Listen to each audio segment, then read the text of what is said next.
hoje é dia 14 de junho e o preço do Bitcoin está aproximadamente a 65.200. O preço chegou à média de 55, cai. Voltou à média de 55, cai. Quando voltar a ter um movimento de alta, a média de 55 vai servir como resistência e vai voltar a cair. Olá, o meu nome é Marta, hoje é dia 17 de junho e o preço do Bitcoin está aproximadamente a 65.200. A grande pergunta é, vai começar a subir ou vai continuar a descer?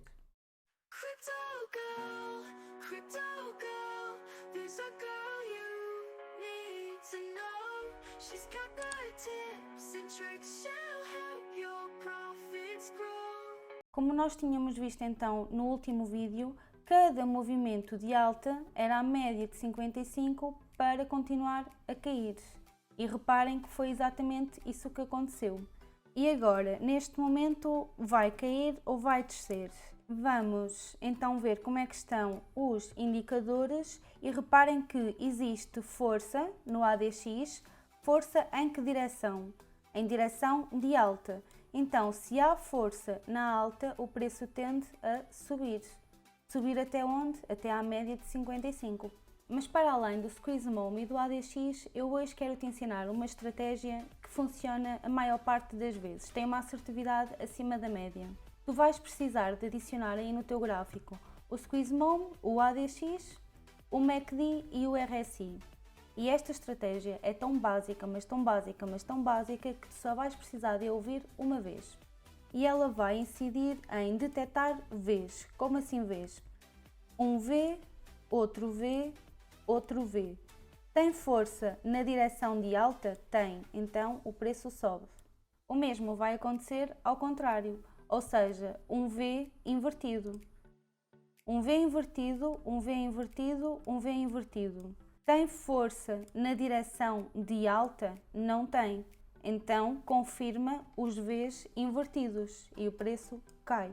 Reparem agora aqui neste caso mais recente. Então temos um V, um V, um V. Tem força na alta? Não tem. O ADX está para baixo, não tem força. Então o preço cai. Neste momento nós já temos um V. Estamos com outro em formação, só que no Squeeze Mome ainda não temos nada, até porque ele está para cima. Nós precisávamos que ele estivesse para baixo, então não. O que nós podemos fazer é ir a um gráfico de 1 hora. E em gráfico de 1 hora nós já temos um V, outro V, outro V. O ADX tem força na alta? Não tem força, ou seja, só vai confirmar a entrada em long em gráfico de 1 hora quando o ADX virar para cima. No momento ainda não confirma a entrada em long. A melhor entrada em long seria então depois do Bitcoin retestar aqui esta EMA e o ADX virar para cima. Ao longo do tempo nós então vamos ver como é que funciona a estratégia dos Vs e vamos sempre aperfeiçoando. Agora vou responder então a um comentário que foi feito aqui no canal no último vídeo. Foi então o Micael Aquino. Já agora obrigada pelo teu comentário. Gostei da análise, achei bem precisa, acho que seria uma boa fazer um vídeo de análise de qual seria o possível topo e o fundo desse ciclo e o fundo do próximo bear com cenário otimista e pessimista. Digo isso porque não vejo muito conteúdo sobre o pessoal que foca mais no curto prazo. Aquilo que me vai distinguir a mim dos outros criadores de conteúdo é que eu só te vou dar uma direção, não te vou dar duas, não te vou dar dois cenários. Somente te vou dar uma e só te consigo dar um movimento de cada vez. Neste caso eu vou-te dar a minha opinião, mas não te vou só dar o peixe, vou-te também ensinar a pescar. Aqui é o gráfico geral da psicologia dos ciclos de mercado e ele vai ser composto por 12 a 13 fases. Primeiro, que é a descrença, quando o Bitcoin está mesmo lá em baixo. Claramente que com a descrença, se ele começa a subir, surge a esperança, ou seja, as pessoas começam a acreditar que é possível ele voltar a subir. Ele lateraliza um pouco e as pessoas, quando veem que ele saiu dessa lateralização, começou a subir, começam a acreditar, ok, este rally é real, então surge a fase do otimismo. Notem então que cá em baixo ninguém acredita, mas quando sobe aí já acreditam. E o que é que lhes passa pela cabeça? É que agora sim é tempo de começar a investir. Acontece que o Bitcoin ainda sobe mais e aí sim eles começam a ficar emocionados.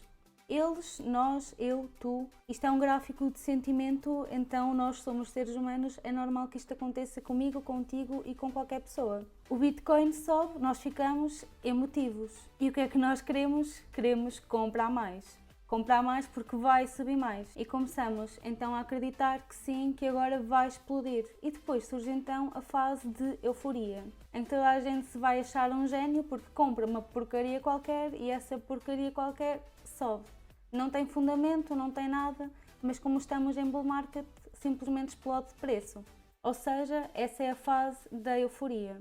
Depois de um pico do mercado, o preço começa a descer para formar então uma nova fase do ciclo, uma fase de baixo, porque o normal não é subir sempre, é ir subindo, ir baixando, ir subindo, ir baixando.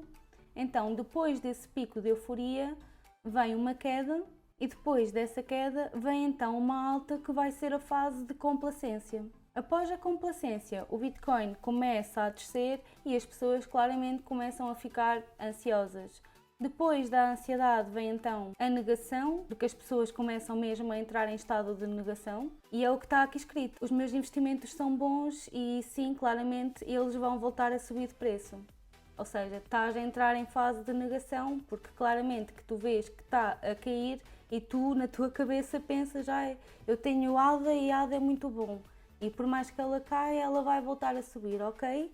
Isso até pode ser verdade, só que estás em fase de negação porque a fase de mercado já é de baixa e depois dessa negação começa a haver pânico. E claramente que é aqui que os chamados mãos de alface começam a vender tudo porque ficam com medo. Depois dessa fase do pânico vamos ter a capitulação, depois a angústia, porque as pessoas ficam angustiadas porque meteram mais capital do que o que deveriam numa determinada criptomoeda, depois essa criptomoeda desceu, é normal, uma pessoa fica angustiada. E com a angústia vem também a depressão. Reparem então que em baixo, descrença. Começa a subir, surge a esperança. Sobe mais, ficamos otimistas. Continua a subir mais, ficamos crentes. Com essa crença, com essa esperança e com esse otimismo, nós ficamos emocionados. E o Bitcoin sobe ainda mais e então há um pico de euforia. Depois desse pico de euforia, acompanhem aqui deste lado. Depois desse pico de euforia, há uma queda e volta a subir. Só que faz um topo menor do que o topo anterior. E cai. E nesse topo menor, então surge a complacência. Ele volta outra vez a descer, ficam ansiosas, mas depois vem uma alta, como aqui, vem uma alta e elas entram em negação. Depois dessa negação, então o preço continua a cair mais. E depois surge o pânico, volta a cair mais, capitulação. E depois numa fase mais lateral, entra a raiva e a depressão. Reparem então que a raiva e depressão é no fundo da linha verde. Isto faz algum sentido com a explicação que eu vou dar depois. Então, depois dessa raiva e dessa depressão, o Bitcoin volta outra vez a ter um movimento de alta e então surge a esperança. Com a esperança, ele lateraliza, sobe um pouco e as pessoas ficam otimistas. Sobe mais, vem a crença. Sobe mais, vem a emoção. Sobe mais, euforia. Um topo mais baixo do que o anterior, complacência, ansiedade, negação, pânico, capitulação, angústia e depressão e tudo volta novamente. Então agora aqui no nosso ciclo atual, aqui foi claramente a descrença, começou a haver esperança, o Bitcoin começou a subir mais e então nós estamos otimistas, ainda não perdeu a EMA de 10, então nós agora estamos crentes. Falta então a fase de emoção e depois um pico de euforia. Onde é que pode ser esse pico? Como nós já falamos no outro vídeo, esta linha verde marca os fundos do Bitcoin. E nós temos outra linha, só que é uma linha curva, esta aqui em azul, que marca os topos. E depois ainda temos uma nova linha, que é esta linha vermelha, que também vai marcar topos. Ela até saiu de lugares. Então, o Bitcoin, na minha opinião, poderá chegar até que valores neste ciclo. O que eu faço é, então, repara que nós estamos aqui, nesta linha tracejada vertical, dia 17 de junho, consegues ver aqui em baixo. E se o topo fosse hoje, o Bitcoin chegaria a 132 mil. Consegues ver à direita na linha tracejada horizontal, que é o que nos dá a linha curva, que é a linha azul. Mas, sendo muito otimista, o Bitcoin poderia chegar então a 169 mil. Mas isto é ao dia de hoje. Para tu então conseguires fazer essa análise e não precisares de mim, tu vais ter que unir os topos dos vários ciclos, fazes uma linha curva e então vais ver onde é que o Bitcoin vai estar quando estivermos perto dessa linha azul. E acho que eu respondi à tua pergunta. Entretanto, o tempo passou, eu demorei algum tempo porque fui buscar o gráfico de sentimento, fui escrever as palavras todas no gráfico para vos tentar explicar e entretanto o Bitcoin já está na média de 55. Ou seja, já vou ter que fazer uma nova leitura. De qualquer das formas, neste momento o Bitcoin ainda não tem força, porque reparem que o ADX está para baixo, mas se por acaso ele virar para cima nos próximos minutos, pode ser que sim, que consiga romper a média de 55. Neste momento, não. Neste momento, a média ainda é uma resistência. E se quiseres estar mais atualizado, podes-me seguir no Twitter, que lá eu vou publicando com uma seta aquilo que eu acredito que vai acontecer ao preço do Bitcoin. Até ao próximo vídeo.